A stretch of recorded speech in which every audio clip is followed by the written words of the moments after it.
Hi, this is Mark Hildreth, voice of Heero Yuy from Gundam Wing. Watch Spoiler Force or I'll kill you.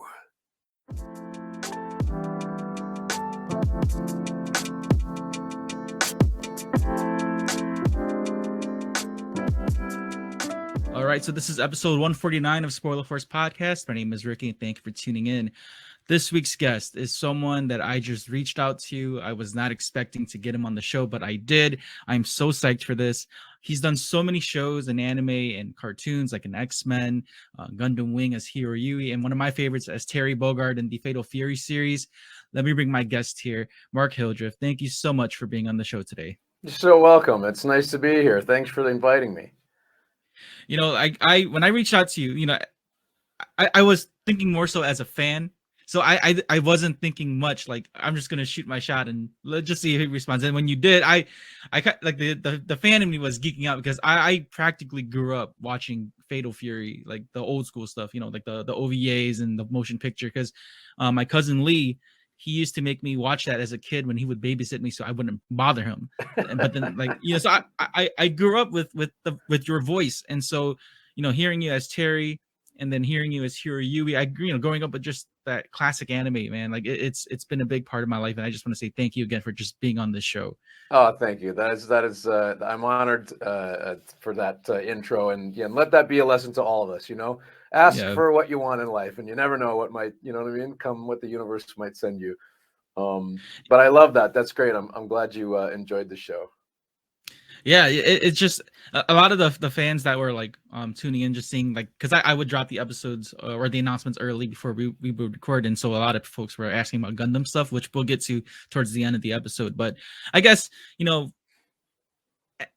for I want to ask you first initially, like, you doing Fatal Fury, man. Like I spoke with Matt Hill too, and he voiced in that in the movie as well as Laucorn, and we got to briefly touch up on that. But I don't know how much you remember of that process, but do you remember like doing any audition processes for the voice of Terry, or just like were you just getting all these roles at once? No, there was an audition process, and I was very lucky because I got to on a bunch of especially animation. I got to work with a bunch of my friends. Matt is an old friend of mine that I've known for a long time, and he's just such a fantastic guy, and he's such a great actor. Everybody on that show, more or less, so a lot of them were friends. That's always fun when you get to work with friends, even though in anime, a lot of times it was, you're sort of in the recording studio by yourself a lot of the time. It's just you and a director. So I say working with, it was sort of working with, but not working with, but being in the same show with at least. But yeah, from what I remember, the audition process was more or less like any other one. They sent out a call, they wanted to hear a bunch of people, and then one day they said, "Yep, you're this big, tall, strapping dude who can kick anybody's butt if he wanted to." And I'm like, "Okay, sure, I'll give it a try." Awesome. Like I said, it's really cool to kind of just touch up on that, and seeing how much voice acting has changed over the years. When you guys were starting, it was still fairly new. You're just voicing or dubbing these shows, and from I recall speaking with like a lot of the voice acting veterans, they would go over tapes and like redo it and have like the beeps, and it was, again, a lot of it was in person versus now where you can do it remotely. Is that something that you were ever interested in, like, if you got back into voice acting at all, like just doing remote stuff? I mean, a lot of stuff is remote now, and I have been doing voice. I've been doing voice stuff. I've been very lucky to be able to do voiceover work for pretty much my whole life. I mean, I just started when I was just 10 or so. Um, and Yeah, it's funny because since COVID, everything went remote. There were some things that were going remote before COVID even. So those of us who had a home studio and were set up to record, for broadcast could record like broadcast quality from home. We were sort of ready for that. But since COVID, man, like it's rare that you get to go in a studio. I actually just finished a show last year. We did 40 episodes of this new show called Johnny Jet Boy. And that was the first show that I'd done in a studio since COVID. And that was nice. But even that, even though that's prelay, as opposed to dubbing, even that was still just, it was like the old anime way of recording. It was just only one person in the studio at a time, and and a director usually in the other room, sometimes remote, like producers on Zoom. Yeah, it's weird. We just had to use technology to get it done because of just trying to keep safe, but I don't mind working that way, honestly. And you get used to work in different ways. I work on film a lot. I work on camera, I mean, a lot. I'm showing my age. We don't use film anymore. I work on many digital mediums. No, I work on TV a bunch as well. And it's funny, like you'd laugh at all the like funny little things that you kind of have to put up with, technological stuff. It looks like you're talking to an alien or a dragon, and really you're talking to a tennis ball, stuff like that, where you're just like, yeah, you just have to kind of roll with how it goes. That's a great thing that you brought up to doing live acting or in-person acting versus voice acting. You mentioned you started when you were really young, so was this something that just came naturally to then, being like 10 years old, going into just acting in general? Yeah, it was for me. My parents were not in the industry at all. Like there wasn't really anything sort of in my immediate surroundings that would sort of push me that way. But for some reason, when I was like 4 or 5 or 6, I just was like, this is where I belong. And even though they weren't in the business, my parents were very supportive. I'm the oldest of 4 boys, and they just like, trucked us around to like everywhere we needed to go, whether it was the soccer pitch or the hockey rink, or in my case, to auditions and going to sets and things like that. But yeah, I guess I was sort of fortunate that I kind of knew what I wanted to do when I was very little, and just was like, yep, that's the thing for me. I'm in. So did you get I guess, did you do live acting first then before you started doing voice acting? Yeah, the first thing I ever did was an opera. I started an opera. I was going with a bang, Start with the highest level emotional. I didn't sing or anything, but I did an opera, was my first thing. So I kind of started in the theater, and then I did some commercials, and then, like I said, I got into voiceover when I was about 10 years old. I was given the opportunity by this wonderful a voiceover director in LA named Marcia Goodman. And Marcia Goodman cast me in my very first animated series. They did a remake of the old Clampett cartoon from the like 50s and 60s, Beanie and Cecil. And she cast me as like the lead character, Beanie, this little, the little kid with the beanie. Yeah. And that job was like me. That's where I first met a whole bunch of the Vancouver voiceover community that I would later become friends with and be working on, like Matt and other people, and Maurice LaMarche and Billy West. Oh, nice. That's where I started, right? Of course, I didn't know who they were at the time. Since then, Maurice, who's still my buddy, has won like 2 Emmys, and and Billy's just a giant in the voiceover industry. So like I say, kind of got lucky. But yeah, after that, started working on television, and then went away to theater school and was classically trained in Shakespeare and all that stuff, and then back into films and television. And then eventually it's Pirates of the Caribbean and The Tudors and Resurrection and V and a whole bunch of great opportunities on camera. But that's sort of where it all started, I guess. Yeah, I looked at like just your IMDb profile, man, and just to see like, initially I didn't know that you did do live acting. So I was just looking at your behind the voice acting stuff. And when I saw a lot of the things that you were doing behind the camera, like it really surprised me. Like you have a lot of credits and just being able to find work and just do work as an actor. I guess what I'm gonna ask you here is, when you do acting behind the camera versus behind in the booth, was there any, I guess, challenges, or was there something that you had to work on to do like those kind of acting gigs? Was one harder than the other, I guess? Well, I mean, see, they're hard in different ways. I mean, I guess if you come from voiceover and you're going into on camera, now you have you have to figure out the facility of the rest of your body and your face. And I mean, one of the great things about voiceover is like we can go to work in our pajamas. We don't, of course, because we're professionals. But well, now it's all remote, so probably we do go to work in our pajamas. But yeah, you're creating a whole character and a whole story with your voice only. Of course, if you're going from on camera to voiceover, that can be just as hard because you're used to being able to have your whole body, to create your character and express yourself, and now you only have your voice. Um, I've always felt that I belong in the theater, and theaters where I started, and theaters where, and that's not even on my IMDb. They don't count all your theater credits, and I've been very lucky to work with some wonderful people and do some wonderful plays. Um, and somehow I feel like theater kind of prepares you for all of it because you got to have a voice and you got to, be able to learn how to use the instrument, the rest of your instrument as well. But I've been able to get experience in all of those areas. Plus, I'm a musician, so I sing, I write, um, and I'm actually back performing finally. Thank goodness after the horrible layoff of COVID for live music.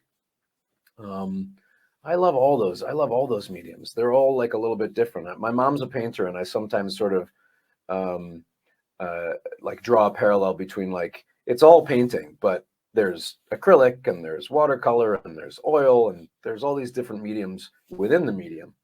And they all have, yeah, of course they all have their own challenges, but no, I gravitated to working on camera, and as my voiceover career got better and my ability to express myself using my voice got better, that helped my on camera work, and my on camera work understanding scripts and theater work understanding how to like create a character, create a story. That helped in the voiceover world. And not to preempt maybe a segue that you may have already had planned, but Gundam Wing was one of the first times, honestly, where I got to take I got to basically, more or less build a character the way that I woulda, like on camera or in the theater, because it was so like non-cartoony, it was so non-Looney Tunes, it was so non what a lot of animation uh, tends to be or tended to be back then.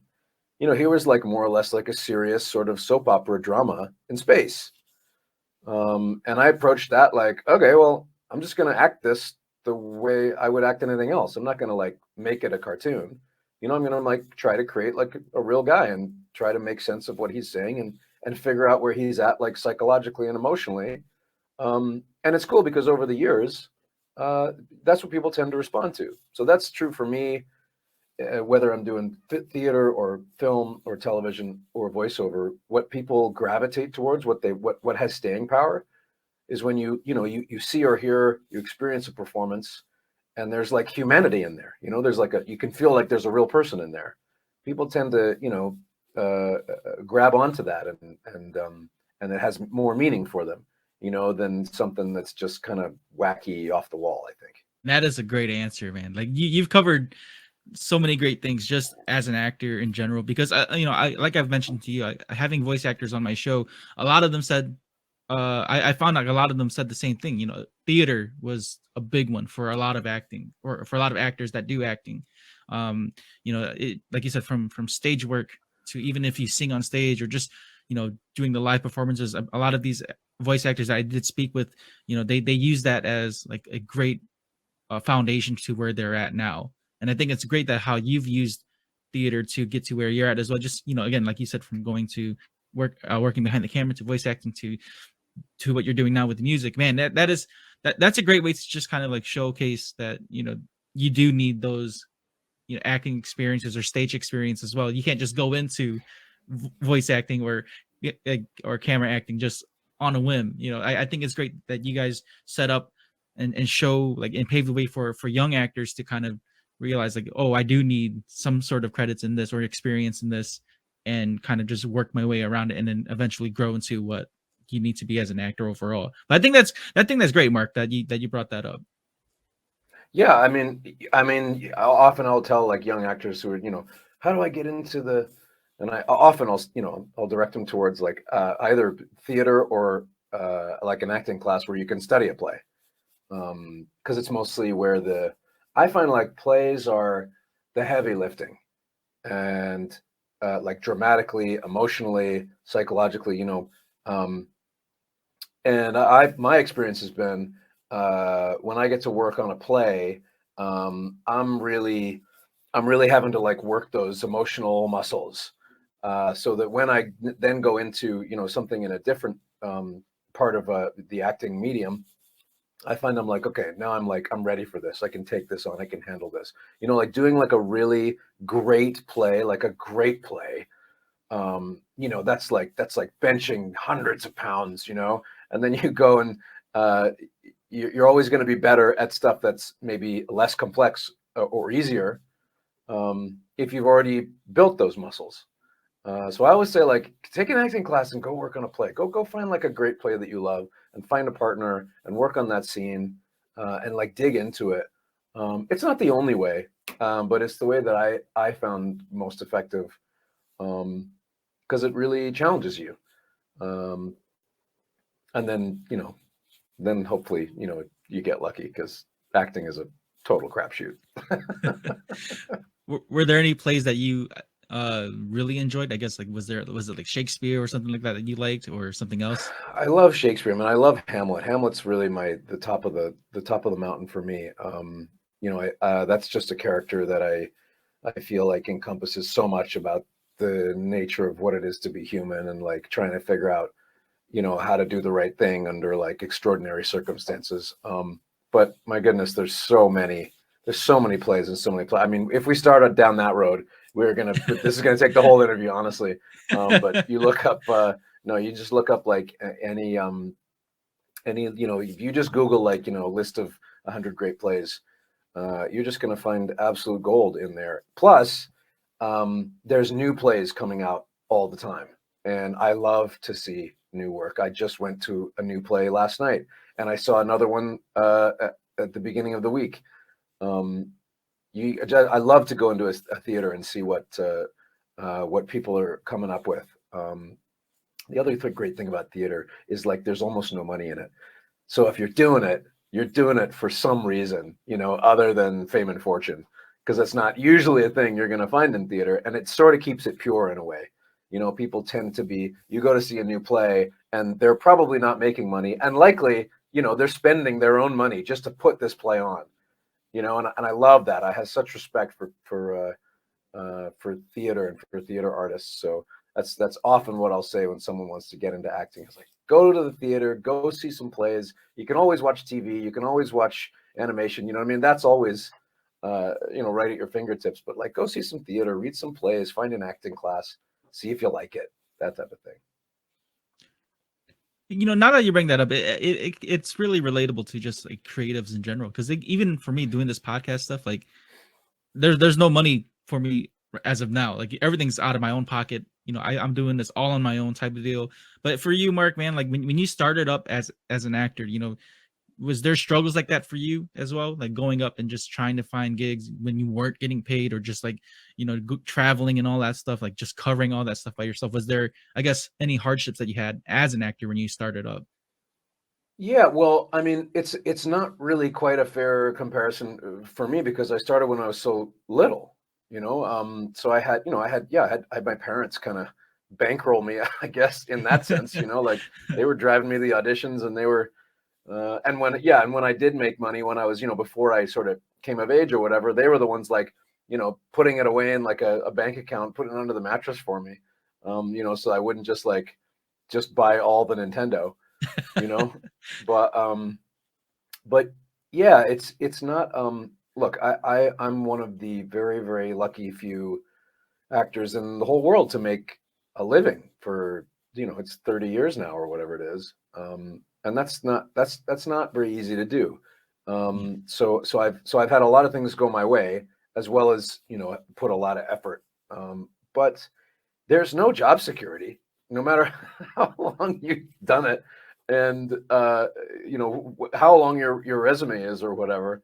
It's not like, a regular job where, you're hired for some period of time or whatever. Our period of time is weeks or months usually, and that's if you're lucky. So it's not an easy career, because you never really know where your next job is going to come from. So you're really kind of, that expression, like banking on yourself, betting on yourself. It's kind of one of those, and so far it's been working out.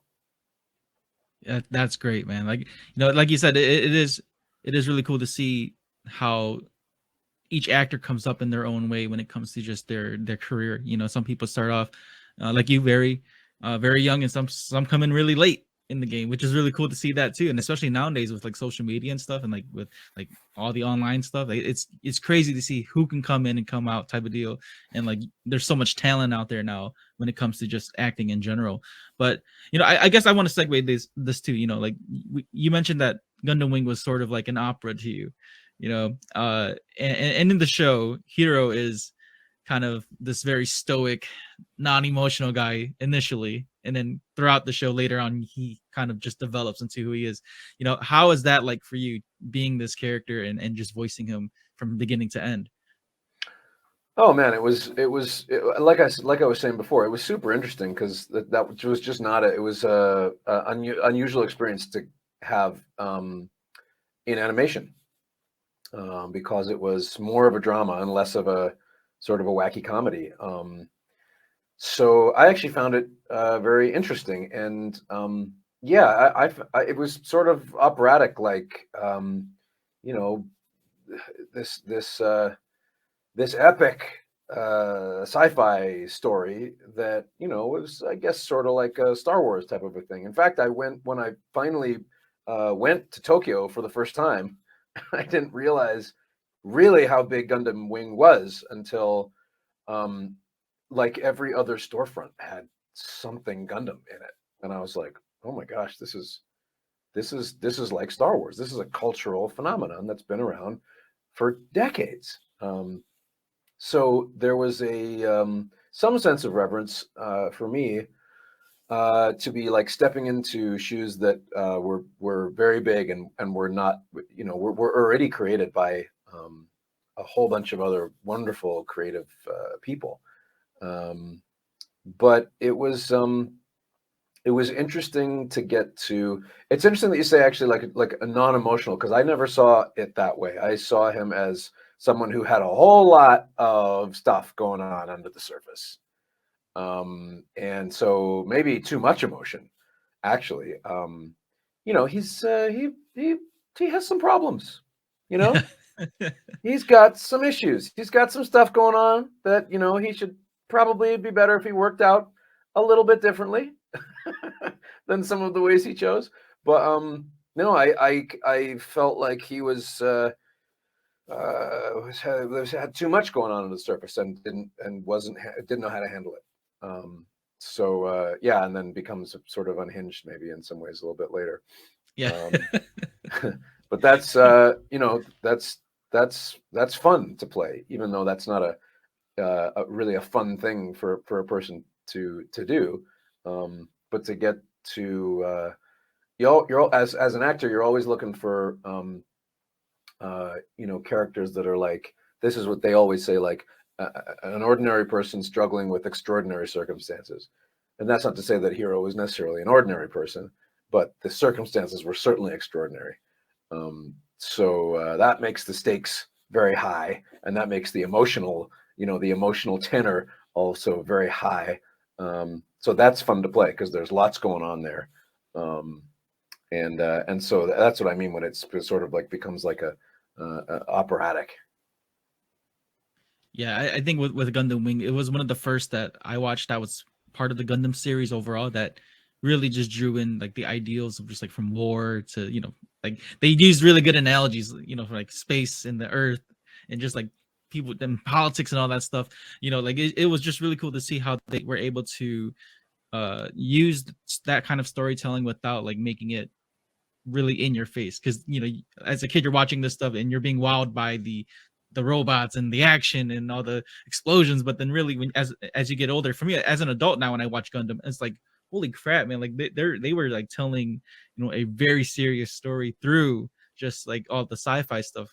And I think that was great that to even in both dub and sub, like it's great that both of the you and the other actors did very well telling the story just through your voice. And I do want to just say this as well, because like as much as I love Gundam Wing, my cousin who's my roommate, in his room he literally has like all the Gundam Wing figures up in his room. So like when he found out I was speaking with you, man, he was geeking out so hard. He's like, man, I have like, Gundam Wing Zero, the one in Endless Waltz. Like it's insane just to see how far Gundam has come, and Gundam Wing is still a huge part in everyone's lives. Like it's crazy to see that. And when you go on Crunchyroll and you see all these old Gundam series, and then even now they have this new one, The Witcher Mercury, and now it's just like to see this evolution of Gundam, man. How does that make you feel being a part of that universe?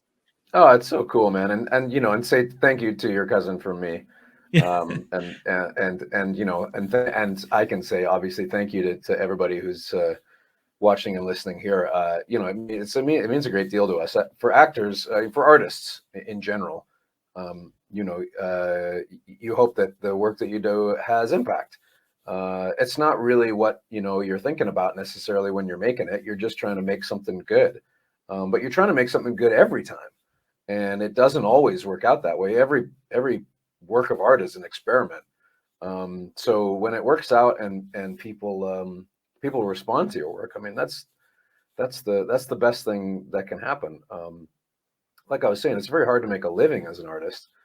So it's like a real bonus when you can, you can make a living doing the thing that you love and, create things that are meaningful on some level for other people. But you're right, Gundam especially, but anime in general has really not declined in popularity on any Yeah. level. It is, and as I say, I have to pay tribute to, in that case, in terms of with respect to dubbing, I got to pay tribute to the all of the artists who created those properties before I or we ever came along, to do the dub. You're really standing on the shoulders of giants. Gundam Wing was massive before we ever touched it, in English.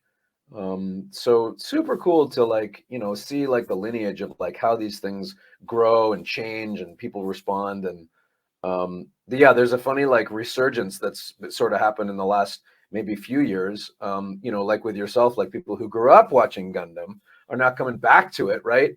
As Yeah. grown-ups, like I still love this, and that's pretty fun. That's cool when something can resonate for you, at different stages of your life. Have you ever like bought any of the model kits at all then? Like any of the Gundam Wing stuff? I personally have not, but I have seen many. I have friends who have many, and I know if you're into it, you're super into it, and you have all of them. So I've gotten to sort of lay eyes on and once in a while, if they'll let me, pick up and hold a lot of Gundam merchandise, and obviously, signed many things for many people. It's cool when a fan brings you their favorite model or their favorite poster, or their favorite if they were watching it back then like DVD, you get to sort of put your signature on it. It's a lot of fun. If you want to start your own podcast like Spoiler Force, then sign up with Buzzsprout. Buzzsprout has helped hundreds of thousands of users like me to begin their podcasting journey. With easy-to-use tools, you can effectively get your podcast onto different platforms like Apple Podcasts, Spotify, Amazon, iHeartRadio, and more. You can view your stats, create audio clips, and even have your own podcasting website. Buzzsprout offers ideas, tips, tricks, and tutorials to help you improve your podcast. Follow the link below, and once you sign up, you'll get a $20 Amazon gift card. This will let Buzzsprout know that I sent you and will also support Spoiler Force Podcast. If you want a simpler way to record both video and audio for your podcast, then sign up with StreamYard. StreamYard is the perfect program to create podcasts, host live streams, and even do video calls. There are many tools that can help you create and design your own personal studio. You can screen share, read live comments, and stream to different destinations like Facebook, YouTube, and Twitch. You can also download your video and audio once you're done with your recording session. Follow the link below, and once you sign up with the basic or pro plan, you'll earn a $10 credit to use for StreamYard. Happy podcasting. Have you been to any recent cons then? I guess, but doing any fan signings at all? Have you been doing any of that? You know what? I haven't. It's been a minute since I was at a convention, but I've been sort of busy over the last number of years doing other things. But Yeah, the convention thing also, it seems since COVID seems to have really re-exploded. I mean, not that it ever wasn't exploding, but it seems like it's exploding even more. There's just a massive number of cons all over the place, and I've started to get some invites. So I'm looking into it. I think it'd be fun to get back out there. Nice. Yeah, because I live here in Texas, man. Like it's there's so many events that goes on, from big cons to small local ones to even like just store signings. It's crazy to see how big, like you said, how big anime has gotten over the years. And I think just like seeing kids who are actually growing up with it now, with the whole Marvel and DC stuff, like it's cool to like that stuff now versus back then where it wasn't cool to like any of that. We had to keep all that stuff as a secret. Remember Like, that? oh, Remember I don't when like like that. comics? Yeah, like comics were lame. People were like, ew, comics. Like Spider-Man, that's dumb. And now it's like Spider-Man's the coolest thing ever. So it's crazy how stuff changes, right? Dungeons Yeah. and Dragons. They were like, Dungeons and Dragons, what are you, a nerd? And now it's the nerds who rule the world. But I guess I'm gonna touch up on this too. You mentioned you were doing music, and yeah, I see the piano in the back there, and I follow you on Instagram as well, and seeing that you were doing some gigs and stuff. How was that transition from acting to music? How was that? Music is another thing I've had in my life really for a very long time. I taught myself to play the piano when I was probably 8 or 9, and my parents had a piano in the house, and I just gravitated towards it and started to play it. And I could never read music, but I love to play, and so it just sort of developed naturally. I started to write my own songs. I recorded 2 albums eventually that have been out for a little bit now, that are out there on, I guess, markhildreth.com, or yeah, they're like available for purchase, iTunes, all those places, and been playing live music for a long time. I lived in LA for a long time. I played the House of Blues there on the Sunset Strip, and the Viper Room, and like all these great venues down there. And I've played all over in a lot of places in Canada. I played in New York. I've been playing in Vancouver, which is where I grew up. And yeah, so that's sort of just been like a constant a thing for me in life, is having music as part of my life, having somewhere to like tell my own stories and express myself in my own words.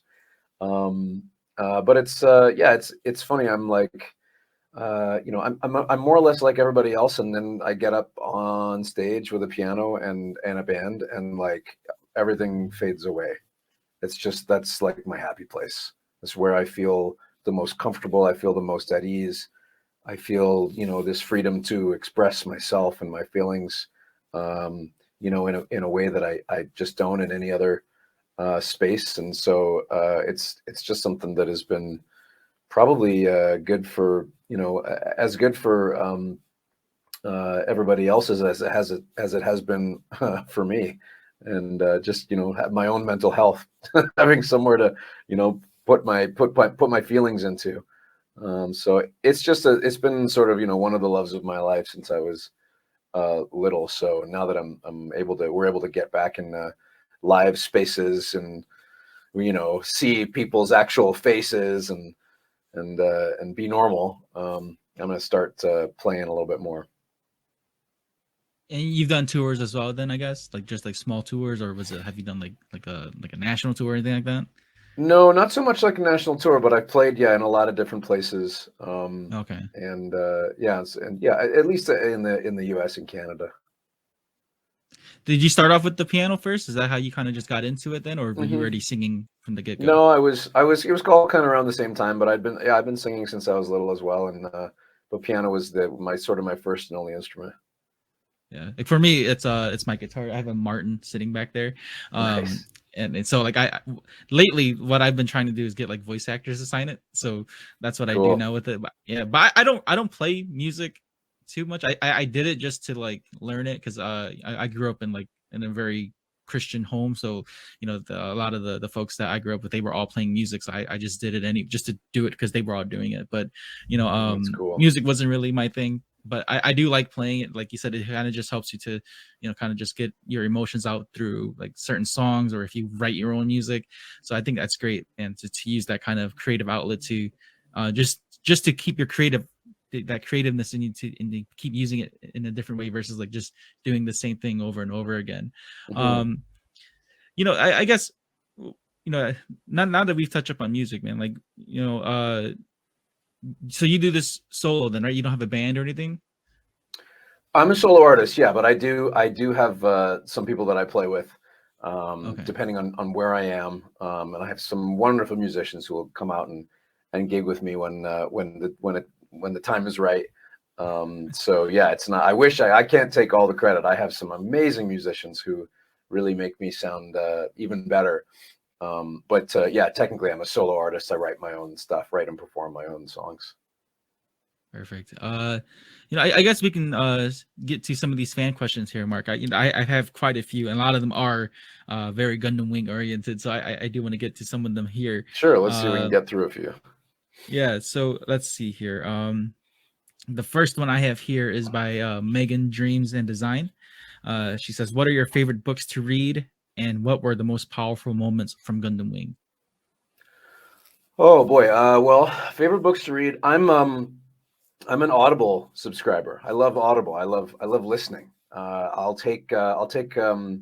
like buy a book on Audible and then I'll like take it into the gym and get through like I think I'm the only one probably in the in the gym who's like listening to I don't know I've been getting through actually a lot of like great works of philosophy recently. So I'm probably the only one like bench pressing and like listening to Aristotle or something or Kierkegaard or Confucius or whoever it might be. But that's those are some of the books that I've been reading recently. And yeah, I don't know, greatest moments of I'm not sure how to answer that honestly. Like I mean, there was so many like big sort of dramatic sequences and moments in Gundam. It's hard to pick one from another. Okay.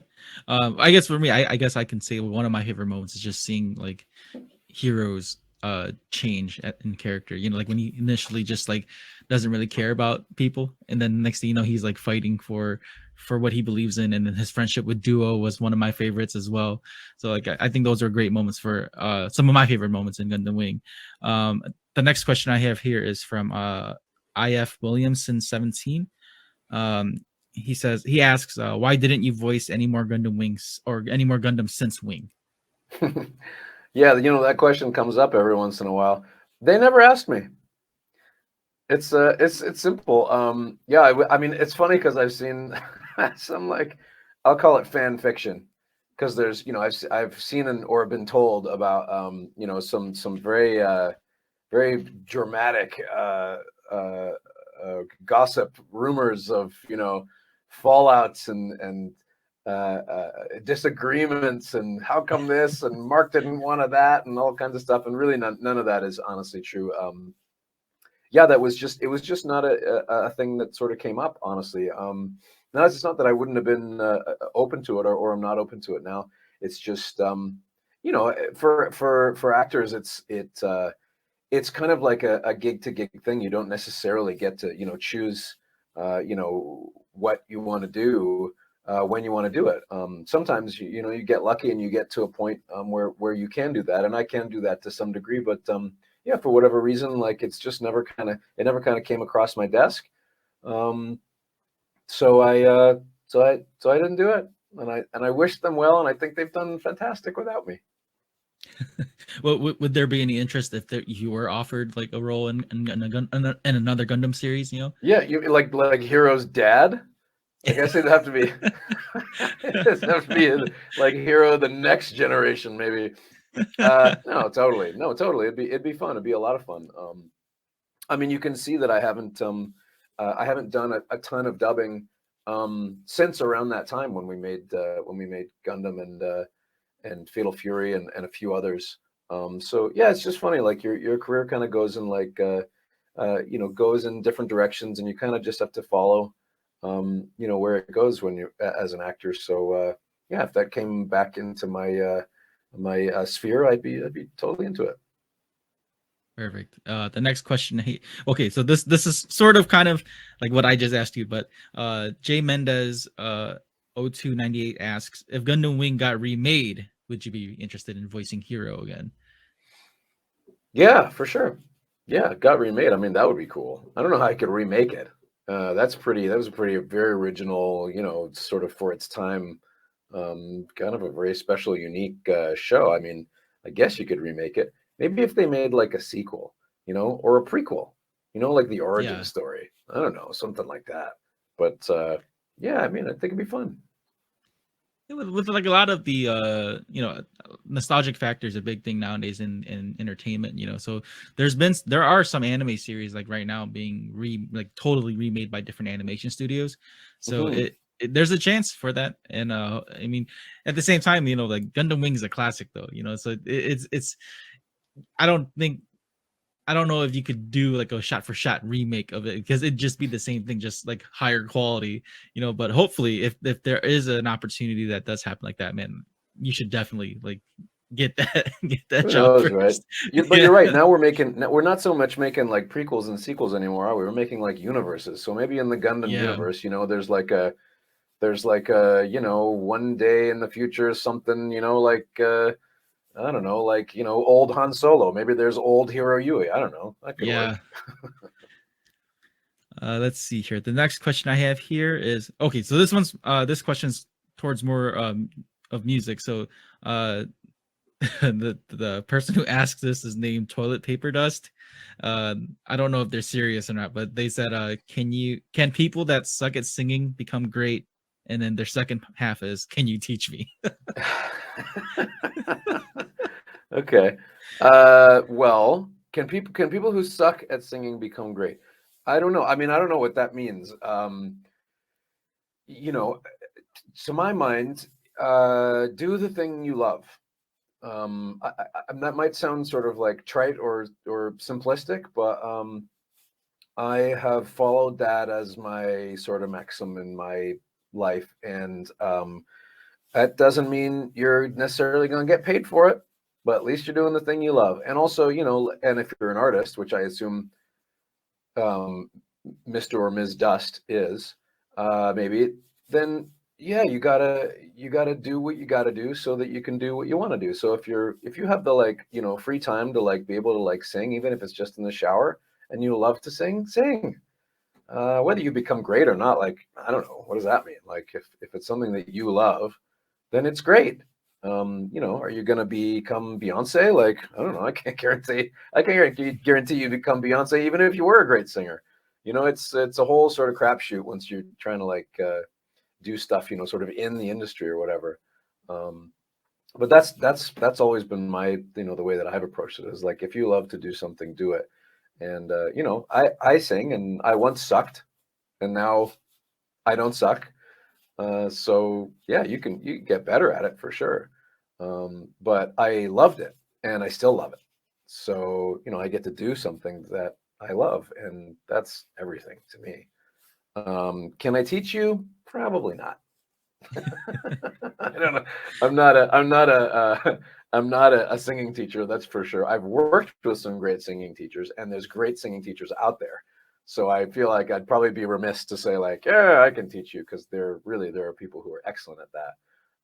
So probably you can find somebody who has some accreditation that's better than mine. Yeah, I think that's a great point that you brought up too, like just loving the craft that you're doing, because I think a lot of people who are like on social media and stuff, they see like a lot of the highlights or the big moments for people's like in their creative careers and stuff like that. But really, I think even for me, like as a creative now, like just seeing like when the amount of work you put into like just one's craft in general, I think it's more rewarding when you have like a more loyal following that supports your craft versus like a bunch of people who just follow you and that don't. Yeah, I mean, when I was little, I've said this on in a bunch of different interviews, but when I was little, and I was like, I want to be an actor, or I want to be a singer, my parents were like, they gave me the best advice ever. They were like, as long as you love it, do it. And if you ever stop loving it, or it doesn't make you happy, you can quit and do something else. You don't have to feel tied or beholden to doing, this one thing or whatever. And it so happened that, for me, at least so far, and I think probably for the rest of my life, this is the thing that I want to do. But it taught me that you don't have to do something if you don't like it. And so many of us, I feel like, for whatever reasons, we feel like, I don't know, I'm just supposed to do this or supposed to do that, or if nobody notices, then it's not worth it, or if I don't have a fan base or a following or something, then it doesn't mean anything. And I don't think of it that way.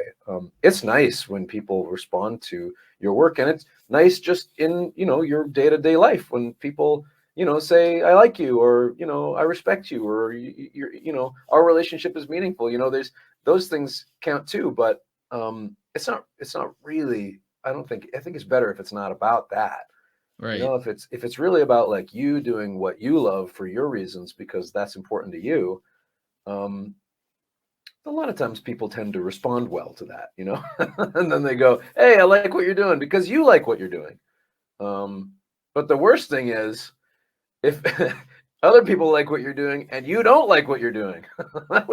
That's a terrible situation, because now you're stuck doing something that you don't even love. So anyway, I'm still trying to, answer that question in some way, but like, yeah, do the thing that you love. And if it turns into something great, and if all it turns into is you getting to do something you love in your life, that's really important. No, that's a great answer, Mark, man. I can't, like, I just appreciate like hearing that perspective from you, for someone who has experience in just the creative field or in the creative medium. Like it's like I said, man, like a lot of the up and coming creatives nowadays, their validation comes from like Instagram likes or Twitter followers and stuff like that. Like it's crazy to see like that kind of shift when before everyone wanted to be like a Hollywood actor, right? But now it's like we want to be influencers now, or top tier podcasters, or just have someone with a huge following. But like you said, how can you enjoy it if you don't love it?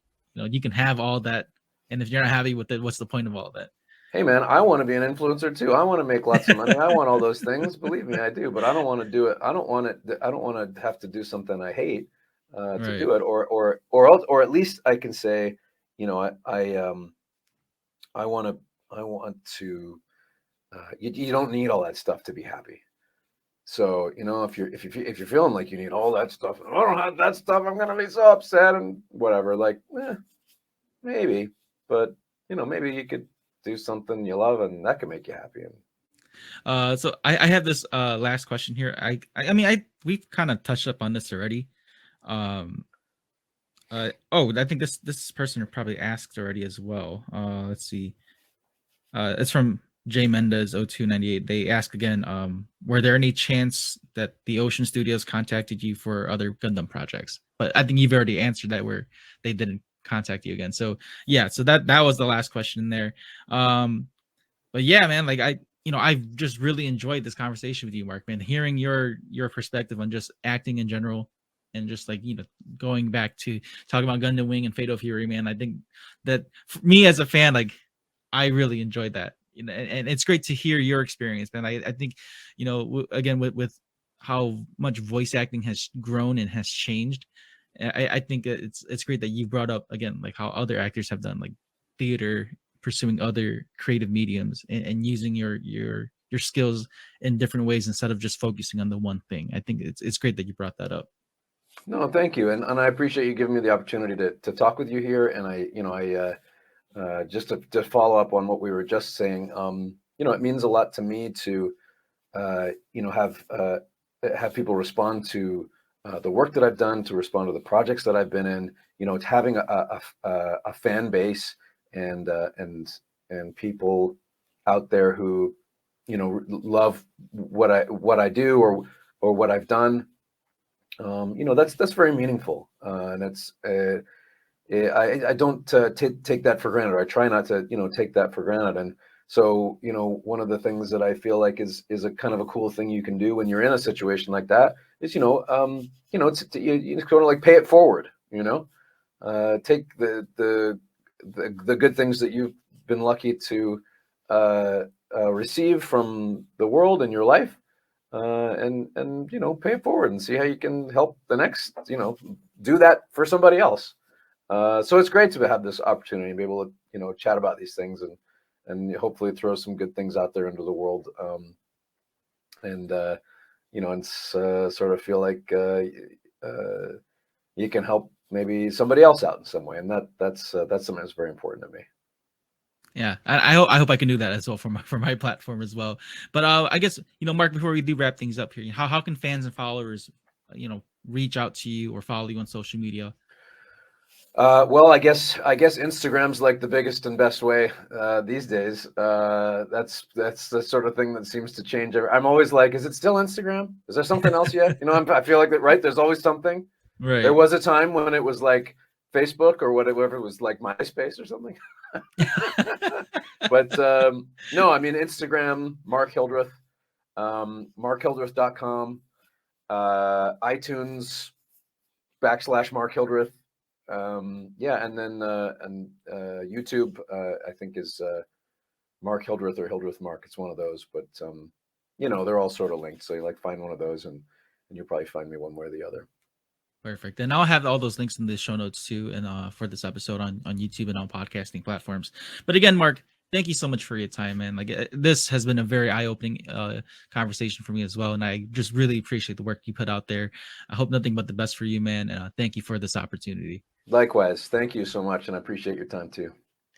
All right, you guys, this is episode 149 of Spoiler Force Podcast. Make sure you like, share, and subscribe to Spoiler Force for all your updates as well. Follow Mark on his social media platforms. Again, the links are in the show notes. Thank you guys so much, and have a great day. Thank you.